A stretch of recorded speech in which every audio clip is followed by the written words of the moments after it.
नमस्कार, स्वागत है आप सभी का। तारीख 3 जुलाई, जगह उत्तर प्रदेश कानपुर के बिठरू इलाके के बिकरू गांव में हत्या के एक आरोप में विकास दुबे और उसके साथियों को पुलिस गिरफ्तार करने पहुंचती है। लेकिन जैसे ही पुलिस गांव में पहुंचती है, रास्ते में जेसीबी खड़ी करके पुलिस का रास्ता रोका जाता है। पुलिस जब तक इस पूरे माजरे को समझ पाती, आसपास की छतों से अंधाधुंध फायरिंग पुलिस के ऊपर शुरू हो जाती है और देखते ही देखते पुलिस की लाशों के ढेर सड़कों पे लग जाते हैं। सड़कें खूनी हो जाती हैं और एक साथ सीओ देवेंद्र कुमार मिश्रा, एसओ महेश यादव, चौकी incharge Anup Kumar, sub inspector Nebulal और कांस्टेबल सुल्तान सिंह, राहुल, जितेंद्र कुमार, बबलू सिंह, एक एक करके सभी को मौत के घाट उतार दिया जाता है। 8 पुलिसकर्मी शहीद हो जाते हैं, 5 गंभीर रूप से घायल हो जाते हैं। बड़ा सवाल, हत्या, अपहरण, फिरौती, लूटपाट, 100 से भी ज़्यादा संगीन मामलों का यह अपराधी विकास दुबे है कौन? दोस्तों, मैं हूं अजय सोलंकी और आप देख रहे हैं V4 विनोवेटिव। और आज मैं आपको बताऊंगा कि विकास दुबे कौन है और उसके 30 सालों के काले कारनामों की सच्चाई। तो दोस्तों, आज जब पुलिसकर्मियों की सरेआम अंधाधुंध गोलियां बरसाकर हत्या कर दी जाती है, तब एक सवाल पूरे देश में उठता है, आखिर विकास दुबे है कौन? दोस्तों, यह गुनाह और दरिंदगी की वह पहचान है जिससे बीते 30 सालों में कानपुर और उसके साथ साथ पूरे उत्तर प्रदेश में हर कोई खौफ खाता है।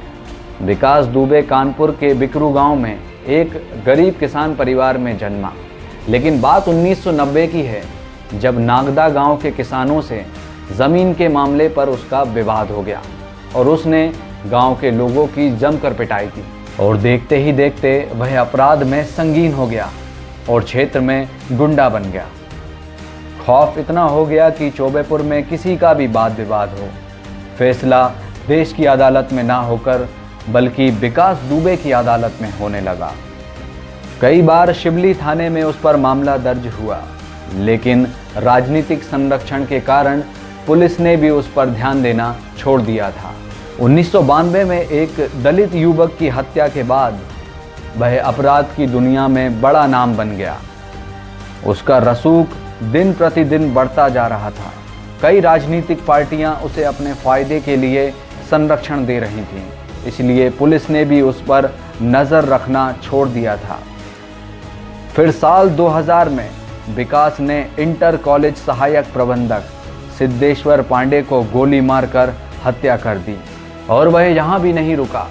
राजनाथ सरकार में साल 2001 में दर्जा प्राप्त राज्य मंत्री संतोष शुक्ला की शिवली थाने के अंदर 6 गोलियां मारकर मौत के घाट उतार दिया। उसे इस हत्याकांड में गिरफ्तार भी किया गया, लेकिन किसी ने भी बयान नहीं दिया और उसे रिहा कर दिया गया। उसकी दहशत इस कदर बढ़ गई कि एक इशारों पर वोटों की गिनती घट और बढ़ रही थी। अब साल 2004 में व्यवसायी दिनेश दुबे की हत्या करवा दी। उसका किसी न किसी पार्टी के किसी न किसी सत्ताधारी नेता से संबंध होते थे। चुनावी रंजिश के चलते विकास की दुश्मनी लल्लन वाजपेयी से हो गई। शिवली क्षेत्र की ज़मीनों और बाजार वसूली में उसने अपना हाथ बढ़ा दिया। राजनीतिक संरक्षण और अपनी दबंगई के बल पर जिला पंचायत का सदस्य भी चुना गया। हत्या का प्रयास, रंगदारी वसूलना, फिरौती मांगना, लूटमार करना, ऐसे कई संगीन आरोपों के बाद 100 से भी ज़्यादा मामले उस पर दर्ज हो चुके थे, लेकिन अभी भी उसकी गिरफ्तारी नहीं हुई थी। फिर साल 2017 में विकास को यूपी एसटीएफ ने गिरफ्तार किया। खास बात तो यह है कि वह बसपा सरकार में फला फूला। समाजवादी पार्टी जब सरकार में आई तो वहाँ भी वह किसी न किसी सत्ताधारी नेता के संपर्क में रहा। कल्याण सिंह की सरकार में भी वह किसी न किसी सत्ताधारी नेता के संपर्क में रहा। पर अब जब भाजपा की योगी सरकार सत्ता में आई तब उनके साथ भी वह मेलजोल की पूरी कोशिश करता रहा, लेकिन कोशिश में कामयाब नहीं हो पाया। बीती 3 जुलाई को किसी हत्या की शिकायत पर पुलिस उसे दबोचने के लिए गांव पहुंची, लेकिन उसने अपने साथियों के साथ मिलकर अंधाधुंध फायरिंग पुलिस के ऊपर करना शुरू कर दी और देखते ही देखते लाशों के ढेर लगा दिए। 8 पुलिसकर्मी शहीद हो गए, 5 अभी भी जिंदगी और मौत की लड़ाई अस्पताल में लड़ रहे हैं। मुठभेड़ के बाद से विकास अपनी पलटन के साथ सबको चकमा देकर फरार हो गया। 24 घंटे बाद भी विकास का सुराग नहीं लगा है और पुलिस की ताज़ा जानकारी के बाद राजस्थान और मध्य प्रदेश की तरफ उसके भागने की जानकारी सामने आई है। 50 से भी ज़्यादा पुलिस की टीम अभी उसकी खोज में लगी हुई है। गांव के हर व्यक्ति से पूछताछ की जा रही है, उसकी मां से बात की जा रही है। मां से बात करने पर मां ने बताया कि वह अपराधी है और उसे मार दो। अब तक की जांच में यह सामने आया है कि चौबेपुर थाने के ही एक दरोगा ने विकास दुबे को पुलिस रेड की जानकारी पहले ही दे दी थी।